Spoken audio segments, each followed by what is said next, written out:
दोस्तों, मेरे चैनल को जरूर सब्सक्राइब करें। आपका बहुत बहुत धन्यवाद। बहुत दिन पुरानी बात है। एक जंगल में एक लोमड़ी रहती थी। वो इतनी चालाक थी कि अपनी शिकार और भोजन के लिए पहले तो वह जानवरों से दोस्ती करती और फिर मौका पाते ही उन्हें मारकर अपनी दावत बनाती। उस लोमड़ी की इसी आदत की वजह से उसे सभी दूर रहते थे। एक दिन उसे कहीं भोजन नहीं मिला तो वह दूर तक शिकार की तलाश में निकल पड़ी। उनके नजर एक तंदुरुस्त बंदर पर पड़ी। वह बंदर पेड़ पर चढ़ा हुआ था।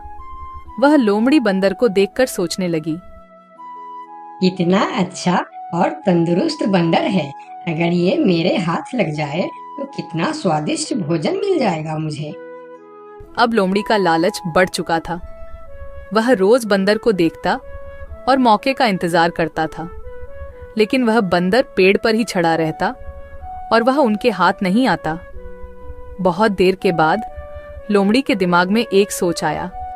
ये बंदर ऐसे हाथ नहीं आएगा, कुछ तरकीब सोचनी होगी। और फिर उसने चालाकी और छल करने की सोची। वह बंदर के पास गई और बोलने लगी, अरे बंदर भाई, तुम्हें एक बात पता चली? एक खुशखबरी मिली है सबको जंगल में। खुशखबरी? कैसी खुशखबरी? फिर लोमड़ी ने बड़ी सावधानी से बोली, आकाशवाणी हुई है। भगवान ने कहा है अब इस जंगल में सब एक दूसरे से गले मिलकर एक साथ रहेंगे। अब जंगल में कोई भी जानवर किसी दूसरे जानवर को नुकसान नहीं पहुंचाएगा और ना ही मारकर खाएगा।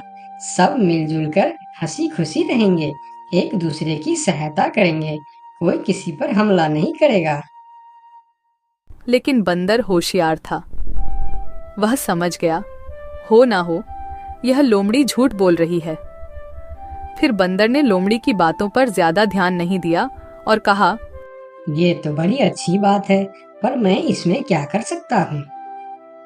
बंदर की ऐसी ठंडी प्रतिक्रिया देख लोमड़ी फिर बोली, अरे भाई, इसी बात पर नीचे तो आओ। आओ ना नीचे, हम गले मिलकर एक दूसरे को बधाई देंगे, खुशियाँ मनाएंगे। बंदर अब लोमड़ी की चालाकी समझ चुका था, इसीलिए वह मुस्कुराते हुए बोला, ठीक है लोमड़ी बहन, लेकिन तुम पहले अपने उस दोस्त से तो गले मिलो जो तुमसे गले मिलने के लिए खुशी खुशी इसी तरफ दौड़े आ रहे हैं। मुझे वह पेड़ से दिख रहा है। लोमड़ी हैरान होकर पूछा, मेरे दोस्त? कौन सी दोस्त? अरे लोमड़ी बहन, शिकारी कुत्ते, वह भी तो हमारे दोस्त ही है ना। वह भी शायद तुम्हें बधाई देने आ रहे हैं। शिकारी कुत्ते का नाम सुनते ही लोमड़ी थर-थर कांपने लगी। वह बहुत डर गई, क्योंकि उसे लगा अगर हम यहाँ थोड़ी देर और रुकेंगे तो यह बंदर भले ही हमारे शिकार बने न बने, लेकिन मैं उस शिकारी कुत्ते का शिकार जरूर बन जाऊंगी। इसलिए उसने अपना जान बचाना ही भला समझा और वहां से भागने लगी। और फिर बंदर ने लोमड़ी को हंसते हुए कहा, अरे बहन, कहाँ भाग रही हो? अभी तो हम सब दोस्त है ना, तो डर किस बात का? थोड़ी देर रुको। अरे रुको तो सही। फिर लोमड़ी थोड़ी रुकी और बोली, अरे भाई, दोस्त तो है, लेकिन शायद शिकारी कुत्ते को ये खबर नहीं मिली होगी।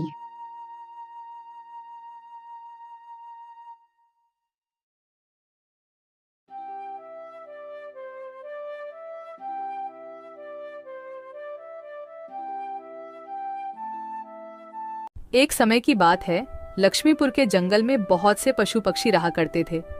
उसके बीच रंगीला नाम का एक बड़ा ही नेक हिरण भी रहता था। वह बहुत ही मेहनती, मिलनसार और परोपकारी था। वह अपने मन, कर्म और वचन से सबका ख्याल रखता था। किसी का स्वास्थ्य खराब होने पर वह हालचाल लेने के साथ साथ उसके उपचार की भी व्यवस्था करता था। वह जहां रहता था वहां अपने मेहनत से चारों तरफ हरियाली रहता था। एक बार रंगीला स्वयं बीमार पड़ गया। उसे ऐसा बुखार चढ़ा कि उतरने का नाम ही नहीं ले रहा था। उसने स्वयं कुछ जड़ी बूटियां खाई, लेकिन कोई लाभ नहीं हुआ। उनकी बीमारी की खबर पूरा जंगल में फैल गई थी, लेकिन उसे देखने के लिए कोई नहीं आया। तब उसका मन अधिक मुरझा गया। उसे उठा नहीं जा रहा था। फिर भी वह उठकर थोड़ा आगे आया और उसने देखा कि 2 हिरण उनके इलाके में आ गए थे। वह उनके बड़ी बड़ी हरी हरी घास खा रही थी। उन्होंने जब रंगीला को देखी तो मुस्कुराने लगी। अरे रंगीला, कैसी है तुम्हारी तबीयत? हम लोग तो तुमसे ही मिलने आए हैं, तुम्हारा हालचाल जानने आए हैं। हाँ रंगीला, मैंने सुना तुम्हारी तबीयत बहुत खराब है, तो हमसे रहा नहीं गया, इसीलिए चले आए हैं। अब बताओ, कैसी तबीयत है तुम्हारी? तबीयत में कुछ सुधार नहीं आया है, अब कोई दूसरी दवा लेनी पड़ेगी। हाँ हाँ, अच्छी दवा लेना और अपनी ख्याल रखना।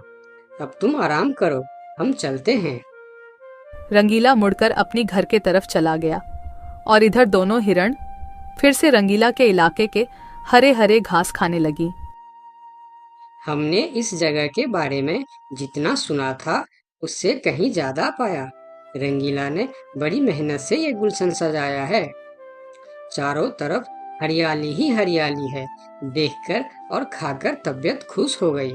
अभी पेट भरकर खा लेता हूँ, फिर कल रंगीला से मिलने के बहाने आ जाऊंगा। हमें रंगीला से क्या काम, हमें तो यह हरियाली खींच लाई है। चलो, हम फिर कल आएंगे रंगीला से मिलने के बहाने। जब दोनों हिरण का पेट भर गया तब वह वहां से चले गए और अपने इलाके में जाकर वह रंगीला के इलाके के हरे हरे घास के बारे में तारीफ करने लगे। अरे भाई, यहाँ सूखे घास खाकर पड़े हो, वहाँ जाओ रंगीला के दरबार में, रंगीला का हालचाल पूछो और पेट भर के हरे हरे घास खाओ। बहुत अच्छा है रंगीला, उसके बीमार होने पर भी हमें हरे हरे घास खाने के लिए मिल रहे हैं। रंगीला बहुत अच्छा है, बड़ा ही नेक हिरन है, उसके बीमार होने पर भी हमें हरे हरे घास खाने के लिए मिल रहा है। इससे अच्छी बात और क्या हो सकती है। वहां बहुत सारे हिरण की टोली बन गई। वह सब रंगीला के पास पहुंच गए और रंगीला का हालचाल पूछने लगे। पहले तो रंगीला को इस बात की बहुत खुशी हुई कि कितने सारे लोग इनके हालचाल पूछने आ गए, लेकिन उसके बाद का नज़ारा देखकर रंगीला का सर चकरा गया। सारे हिरण उनके इलाके के घास खाने में जुट गए थे। कुछ हिरण तो फल भी खा रहे थे। उनके पास सर उठाकर इधर उधर देखने की भी फुर्सत नहीं थी। रंगीला बेचारा मन ही मन सोचने लगा कि यह लोग मेरे पास 2 घड़ी भी नहीं रुके और घास खाने में जुट गए। अगर यही हाल रहा तो मेरे इलाके के सभी घास खत्म हो जाएंगे, मेरे खाने के लिए भी कुछ नहीं बचेगा। लेकिन उसके थोड़ा देर बाद ही उनका मित्र भालू वहां आ गया। उसके आने में देर हो गया था। माफ करना दोस्त, मुझे आने में देर हो गई है।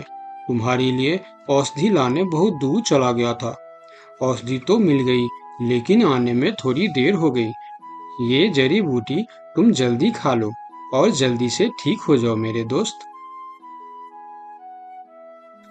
रंगीला ने वह औषधि खाई और कुछ देर बाद ही उसे आराम मिलने लगा।